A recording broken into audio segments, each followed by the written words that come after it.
Starlink waxa aasasay shirkadda SpaceX oo uu madax ka yahay Elon Musk oo ah ninka ugu maalqabeynsan caalamkan. Waxaana la bilaabay sanadkii 2015 iyadoo ujeedadu ahayd in la dhiso shabakad satellite oo bixisa internet xawaare sare leh oo wanaagsan. Adeegga tijaabadiisa waxa si rasmi ah loo bilaabay dabayaaqadii sanadkii 2020 iyadoo si tartiib ah loogu ballaariyay dalal badan. Starlink wuxuu ku shaqeeyaa iyadoo isticmaaluhu helo qalab loo yaqaan dish ama terminal kaasoo lagu rakibo meel furan oo hawada si cad u arki karta. Dishku wuxuu raacaa oo xiriir toos ah la sameeyaa satellite-yada ku jira meel hoose oo ka mid ah cirifka dhulka kuwaasoo loo yaqaan low earth orbit ama LEO. Satellite-yadu waxay ku wareegaan dhulka qiyaastii in u jirta 550 kilomitir.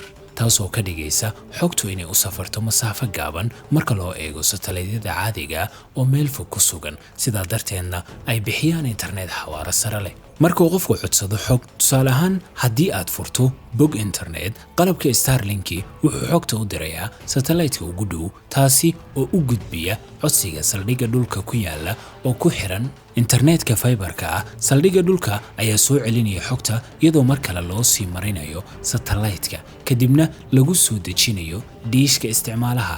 satellite-yada qaar waxay leeyihiin xiriir muuqaal laser ah oo isku xira iyaga dhexdooda, taasoo ka dhigaysa inay xogta isu gudbiyaan iyagoo aan mar walba ku tiirsanayn saldhigyada dhulka. adeegga Starlink wuxuu bixiyaa xawaare u dhaxeeya 50 ilaa 250 Mbps iyadoo ku xiran balaanka aad doorato.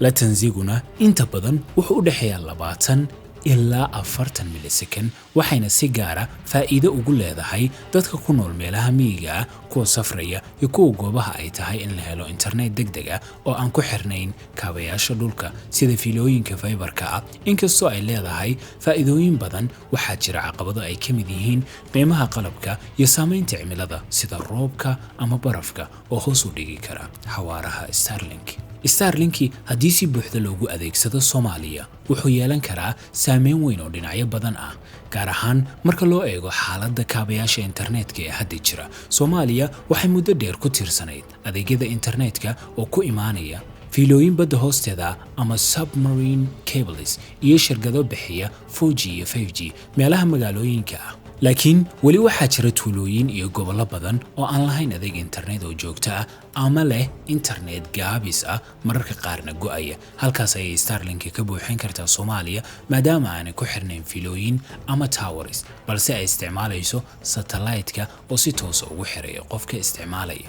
haddii Soomaaliya lagu isticmaalo Starlink waxay ka tari kartaa dhowr arrimood, sida markuu qofku safrayo inuu isticmaalo dadka ku nool goobaha aan lahayn internetka sida baadiyaha. inkastoo uu leeyahay faa'iidooyin badan, waxaa jira caqabado Soomaaliya u gaara. qiimaha qalabka Starlink iyo khidmadda billaha ah ayaa laga yaabaa inay qaali ku noqdaan qoysaska badankood iyo shakhsiyaadka.